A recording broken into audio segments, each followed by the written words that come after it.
porque olhando o contexto do texto, eu sou de uma época, onde isso se repetia mais dentro da igreja do que hoje. Essas frases, esses ditados que já foram populares no nosso meio evangélico já não se ouvem tanto.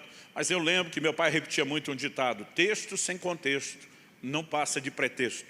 Quando você pega um versículo como esse que nós lemos sozinho, fora do contexto, você pode tirar deduções equivocadas.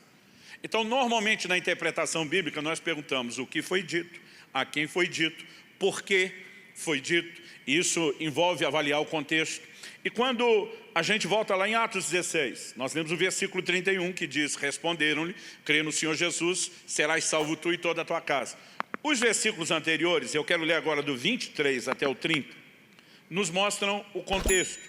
Paulo e Silas estão pregando na Grécia, em Filipos.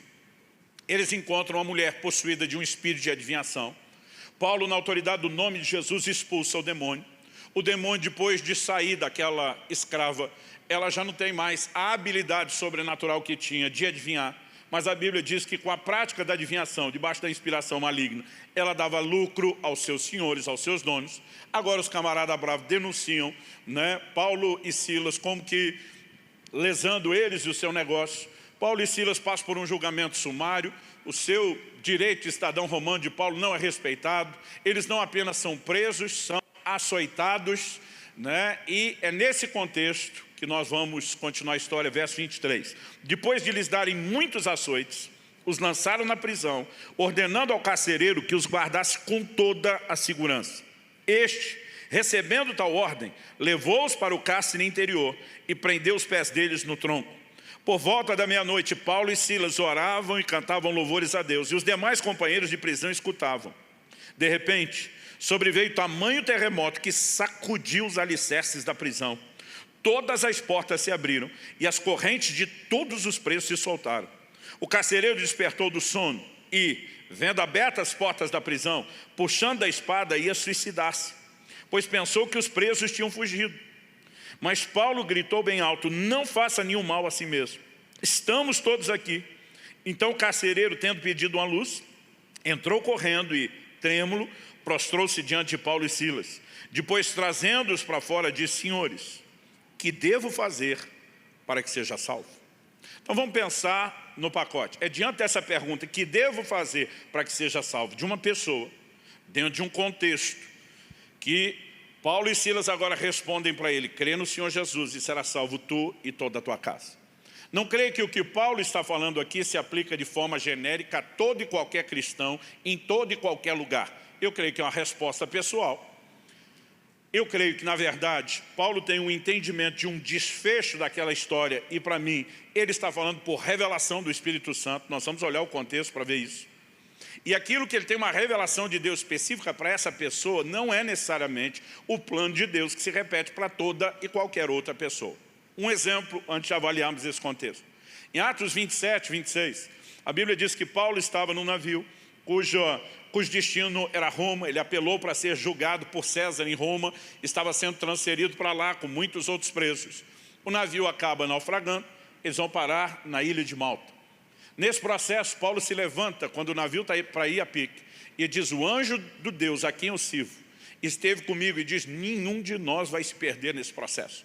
No final, depois de compartilhar a revelação que ele teve, ele termina dizendo assim: é necessário, porém, que vamos dar numa ilha. Quando a gente vê a revelação de Paulo, é uma revelação para aquele grupo, daquela viagem, daquela época. Não é uma revelação para todo crente em qualquer lugar.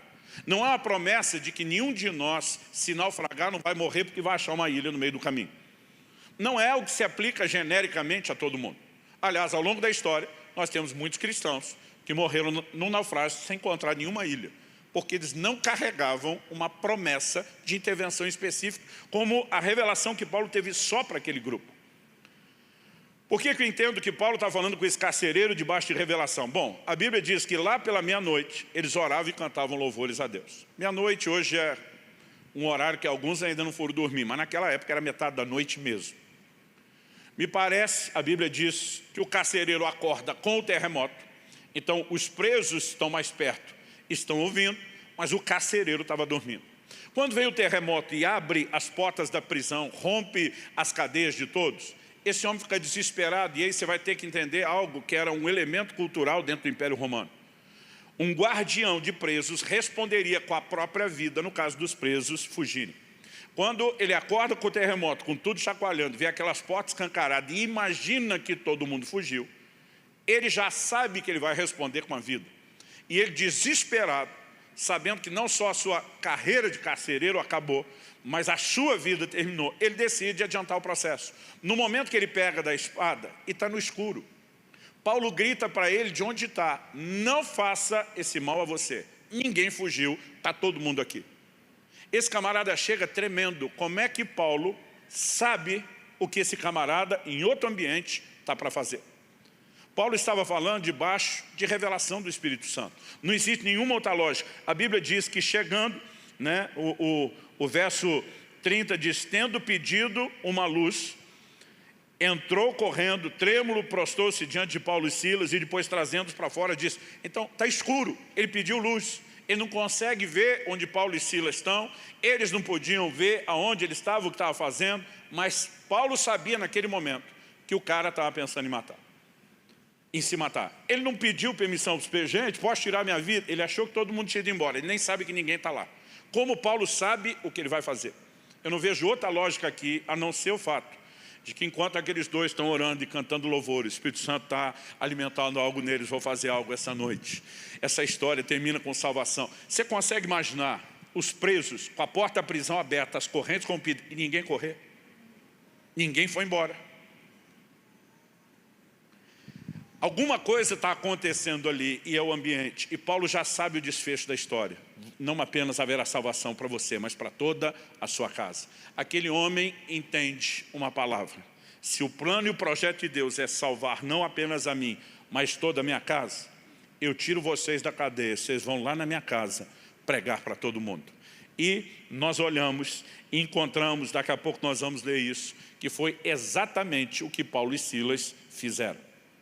De modo que o que eu e você precisamos compreender é a responsabilidade que temos de, se queremos salvação para a nossa casa, levar o Evangelho a eles e não esperar sentado de braço cruzado, imaginando que Deus tem uma promessa, então que faça a ele. Quem está entendendo aí, diga amém.